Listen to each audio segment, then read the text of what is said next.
So that's that. Now, Dean, tell us about the great volunteers here. We're going to hear about Vandy of Tennessee. Tennessee. Yeah, first. let's do Tennessee. I'm so curious about them. All right.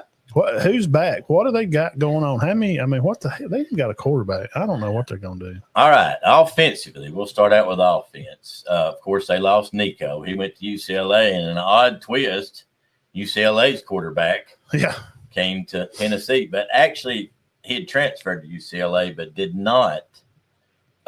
He's actually App State's quarterback. But look at these stats at App State: 6,800 yards, 56 touchdowns.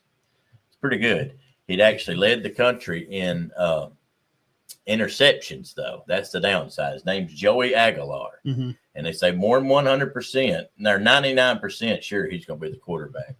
Their backup's Jake Merklinger. He's from Savannah Country Day. You remember him, Benton?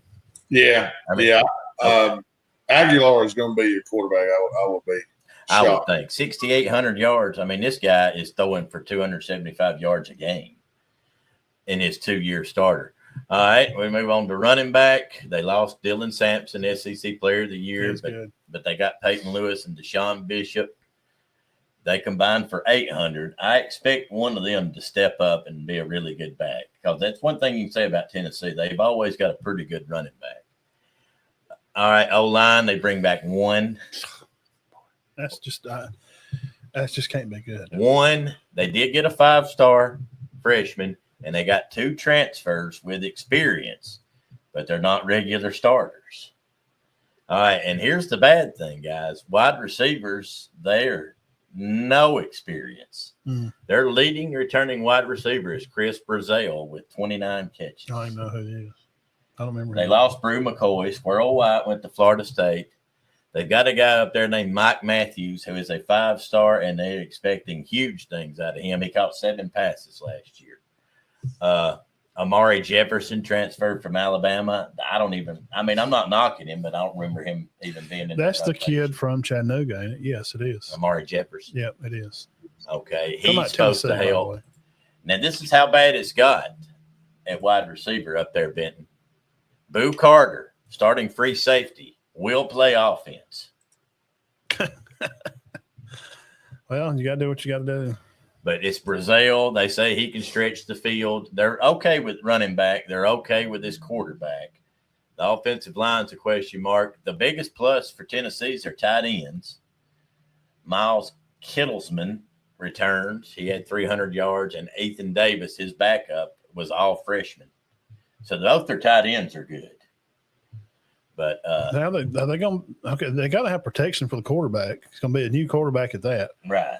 He has played some, but he's not really proven in the SEC. No. I mean, guys like, Bama's going to eat him alive. Yeah, he played at App State. They got to go to Tuscaloosa and play that one. So App State is not the SEC.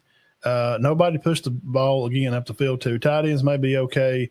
Running backs, pretty good. Yeah.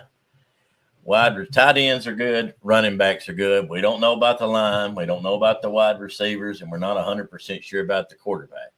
Defensively, the D-line is good. They were good last year. Josh Josephs, Bryson Eason, and Jackson Moy, they all started and played. Returned 2 linebackers, Jeremiah Thielander and Arian Carter.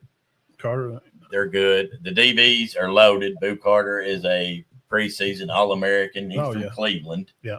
And they're lockdown corners. Ricky Gibson and Jermon McCoy. Lockdown corners. So it sounds like they're going to be good on defense. So they're going to have to hold on defense. They better hold teams to under 28 birds. Does that sound about right? Yeah. They better not give up 30. I don't know if they can average 30 a game. I don't either. So they better hold people to a touchdown a quarter, no more than. And I got a cousin that's a big Tennessee fan. I'm sorry, Sam. I'm just being honest. That week 1 game, I think it's going to be a good one to start. Well, you look at their schedule, and I'll go on and tell you ahead of time, and I'll see what you've got. Well, no, I'll wait till y'all. I don't have them with a very high number. All right, and they start out with Syracuse. It is at home, right? Mm-hmm. No, it's in Atlanta. Yeah, okay. Like a Chick-fil-A game or something. Syracuse has Kyle McCord, who threw for more yards than anybody in the country last year. That's not going to be an easy game. Look That at could be an this. upset. Their schedule is like they don't have anybody to worry about but Clemson, Tennessee, Notre Dame. I mean, they got like SMU, which I don't think is, So, what I'm trying to lay this out to be like, well, Syracuse is probably just they're probably running stuff to stop Tennessee right now. That could be. I could definitely, if I were betting on that game, money-wise, I would bet with Syracuse. I mean, especially because Tennessee's going to be favored. I mean, I would think, wouldn't you, Burge? You would think, but I mean, there's some smart money out there. That's a good first week matchup. Then they play East Tennessee. They'll win that. Then they go to Georgia. No, they play Georgia at home. Yeah. I don't think they win that. 2:30. No. 8 straight losses. I think they beat UAB and Mississippi State. So they could be 2-1. Going to UAB be 3-1. Mississippi State 4-1 off. I don't think they beat that Arkansas. That's a toss-up, but they got them at home, so I'll stick with them. 5-1. Don't think they beat Alabama. 5-2. Think they beat Kentucky. 6-2. I do not think they beat Oklahoma. 6-3. They beat New Mexico State. Yeah. They do not beat Florida. And Vanderbilt's a toss-up. I got them at 7.5. 7.5.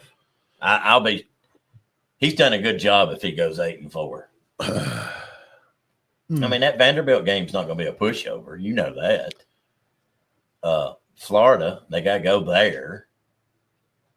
Oklahoma's going to be good. I don't think they can beat Oklahoma. And Kentucky, they could fool around and lose that. And Arkansas. I hope not. Kentucky was bad. Well, I just say that because Kentucky plays Tennessee well. I don't think Mississippi State's going to be very good yet. And being at Kentucky may be something to. I mean, but I got them at 7.5. I wouldn't be shocked. I don't think they'll go 6-6, but I could see them going 7-5. I don't think they got the firepower. But here's the thing with Tennessee. Did one of these running backs that played behind Sampson, who we didn't know was great, did they have a year where they gained 1,600 yards and just run all over everybody? They're bad about that up there. With one guy coming back on the offensive line. Lance Hurd. Defense does look good, though. Yeah. It might get them some wins.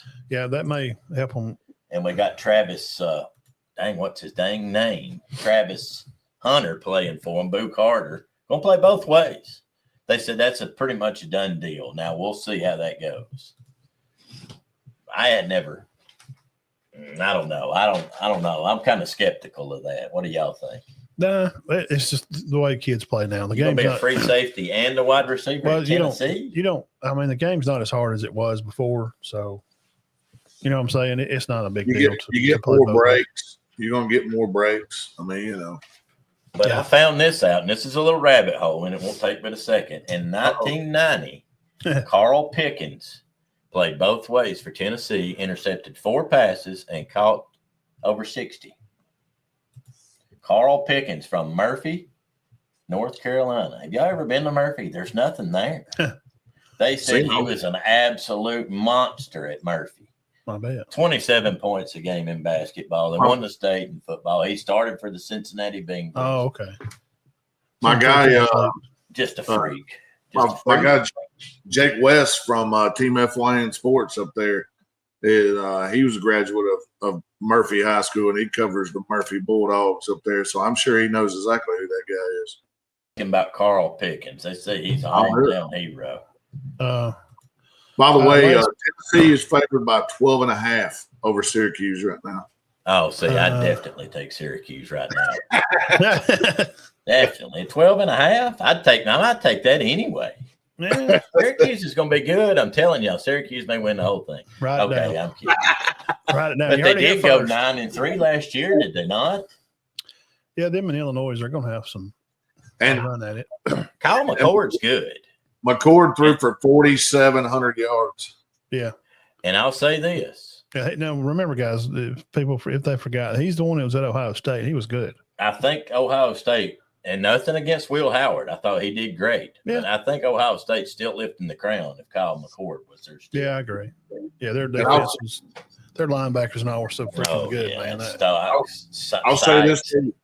McCord's number one receiver went for over 1,000 yards. He was a Georgia backup. Jackson Meeks went up there and went for over 1,000 yards. Yep. Yeah.